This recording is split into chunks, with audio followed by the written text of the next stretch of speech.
భూ రికార్డుల ప్రక్షాళన కోసం ప్రభుత్వం ప్రతిపాదించిన భూభారతి బిల్లును శాసనసభ ఆమోదించింది. ఫార్ములా 1 కార్ రేసు నిర్వహణలో అక్రమాలు జరిగాయన్న ఆరోపణలపై బీఆర్ఎస్ సభ్యులు కె తారక రామారావుపై కేసు నమోదైన అంశంపై శాసనసభలో ఈరోజు గందరగోళ పరిస్థితులు నెలకొనటంతో పలుమార్లు సభ వాయిదా పడింది. శాసనసభ ఈ ఉదయం సమావేశమవుతూనే స్పీకర్ గడ్డం ప్రసాద్ కుమార్ భూభారతి బిల్లుపై నిన్నటి చర్చను కొనసాగించారు. అయితే బీఆర్ఎస్ సభ్యులు వెంటనే తమ స్థానాల్లో నిలబడి తమ పార్టీకి చెందిన సీనియర్ సభ్యుడు మాజీ మంత్రి కె తారక రామారావుపై ఏసీబీ నమోదు చేసిన ఫార్ములా 1 కార్ రేసు కేసు అంశంపై చర్చించాలంటూ పట్టుబట్టారు. ఇందుకు సంబంధించి గత బీఆర్ఎస్ ప్రభుత్వం కానీ కేటీఆర్ కానీ ఎలాంటి అవినీతికి పాల్పడలేదని వారన్నారు. ఈ దశలో స్పీకర్ జోక్యం చేసుకుని బీఆర్ఎస్ సభ్యులు కోరుతున్నది ఒక సభ్యుడికి సంబంధించిన అంశమని, కానీ రాష్ట్రం మొత్తానికి సంబంధించిన రైతులు పేదల ప్రయోజనాలను కాపాడే భూభారతి బిల్లుపై ముందుగా చర్చ కొనసాగాలని చెప్పారు. భూభారతి బిల్లుపై చర్చ ముగిశాక ఈ కార్ రేస్ అంశాన్ని పరిశీలిద్దామని నచ్చజెప్పారు. ఈ సమయంలో బీఆర్ఎస్ సభ్యులు హరీష్ రావు మాట్లాడుతూ రాష్ట్ర ప్రభుత్వం కేటీఆర్పై ఉద్దేశపూర్వకంగానే అక్రమ కేసు బనాయించిందని ఆవేదన వ్యక్తం చేశారు.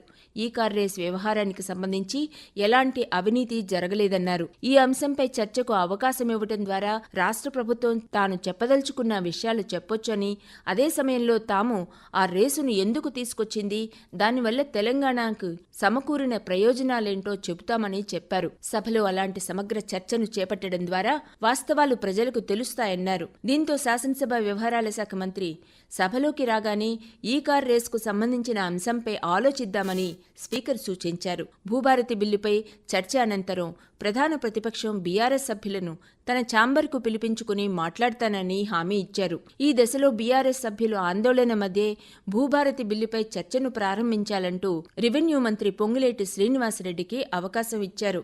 రెవెన్యూ మంత్రి నిన్నటి చర్చను కొనసాగిస్తూ గత ప్రభుత్వం తీసుకొచ్చిన ధరణి వెబ్ పోర్టల్ భూ సమస్యలను పరిష్కరించలేకపోయిందన్నారు. రైతుల బాధలను బీఆర్ఎస్ ప్రభుత్వం అర్థం చేసుకోలేకపోయిందని విమర్శించారు. ధరణిలో ఎలాంటి సమస్యలు లేవంటూ అప్పటి ప్రభుత్వం బుకాయించిందన్నారు. ఇవన్నీ రాష్ట్ర ప్రజలకు తెలుసన్నారు. తప్పు చేసిన పాలకులైతే శిక్ష పడేది అమాయక ప్రజలకంటూ ఆవేదన వ్యక్తం చేశారు. సిద్దిపేట జిల్లా మిరుదొడ్డి మండల కేంద్రానికి చెందిన మద్దెల కృష్ణయ్య అనే 73 రైతు ధరణి వల్ల ఉత్పన్నమైన సమస్యల వల్ల తన భూమికి సంబంధించిన రికార్డులు తారుమారు కావడంతో 2023 జనవరిలో ఆత్మహత్య చేసుకున్నారని వివరించారు. కృష్ణయ్య లాంటి ధరణి బాధితులు రాష్ట్రంలో చాలా మంది ఉన్నారన్నారు.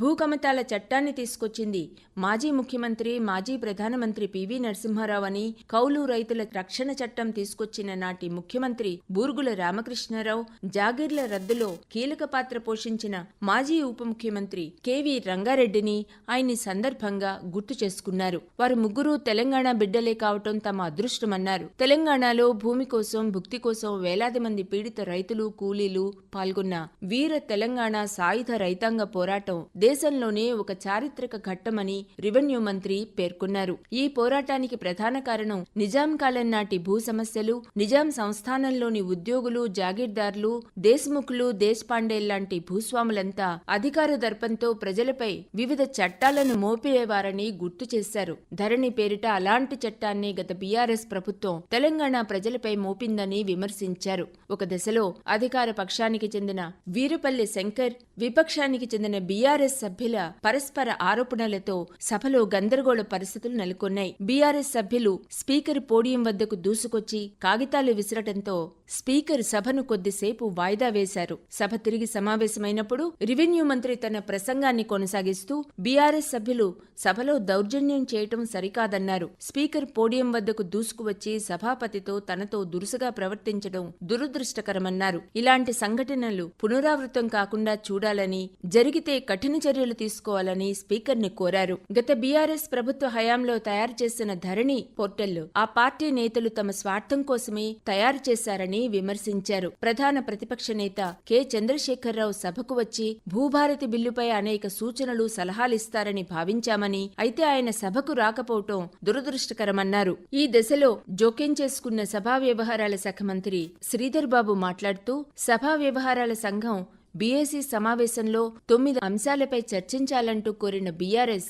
ఈ కార్ రేసును ప్రస్తావించలేదని గుర్తు చేశారు. ఆ పార్టీ సభ్యులకు ఏమాత్రం చిత్తశుద్ధి ఉన్నా భూభారతిపై చర్చించాలని విజ్ఞప్తి చేశారు. బీఆర్ఎస్ సభ్యులు నినాదాలు చేస్తూ స్పీకర్ పోడియం వద్ద నిరసన వ్యక్తం చేయటంతో గందరగోళ పరిస్థితులు నెలకొన్నాయి. బీజేపీ పక్ష నేత ఏలేటి మహేశ్వర్ రెడ్డి ప్రసంగిస్తున్న సమయంలో కూడా బీఆర్ఎస్ సభ్యులు నినాదాలు చేస్తూ సభా కార్యకలాపాలను అడ్డుకునేందుకు ప్రయత్నించారు. దీంతో స్పీకర్ సభను మరోసారి వాయిదా వేశారు. సభ తిరిగి సమావేశమైనప్పుడు భూభారతి బిల్లుపై ముఖ్యమంత్రి రేవంత్ రెడ్డి జోక్యం చేసుకుని మాట్లాడుతూ అర్హులైన ప్రతి భూ యజమానులు హక్కులు కాపాడేందుకు బిల్లును సభలో ప్రవేశపెట్టినట్లు చెప్పారు. ప్రతిపక్ష పార్టీ అహంభావంతో చర్చను అడ్డుకోవాలని ప్రయత్నిస్తోందన్నారు. చర్చను పక్కదారి పట్టించే ప్రయత్నం చేసినా స్పీకర్ ఆ అవకాశం వారికి ఇవ్వలేదన్నారు.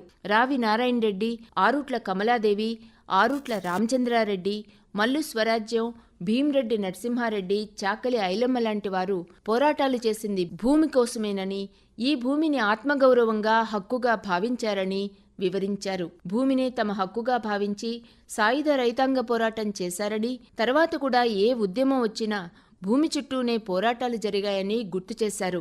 నిజమైన భూ యజమాని హక్కులను కాపాడాలని, కాకుంటే పేదల భూములు అన్యాక్రాంతం అయ్యే ప్రమాదం ఉందని చెప్పారు. పేదల భూ హక్కులను కాపాడేందుకే 2024 భూభారతి బిల్లును ప్రవేశపెట్టినట్లు స్పష్టం చేశారు. ఈ కార్ రేస్ సంస్థకు చెందిన వ్యక్తి అపాయింట్మెంట్ అడిగితేనే వారు చెప్పిన తర్వాతే ఈ వ్యవహారం ఏమిటన్నది అధికారులతో తెలుసుకున్నట్లు, ఏసీబీ విచారణ చేస్తున్న సమయంలో దీనిపై ఎక్కువగా మాట్లాడటం లేదని ముఖ్యమంత్రి వివరించారు.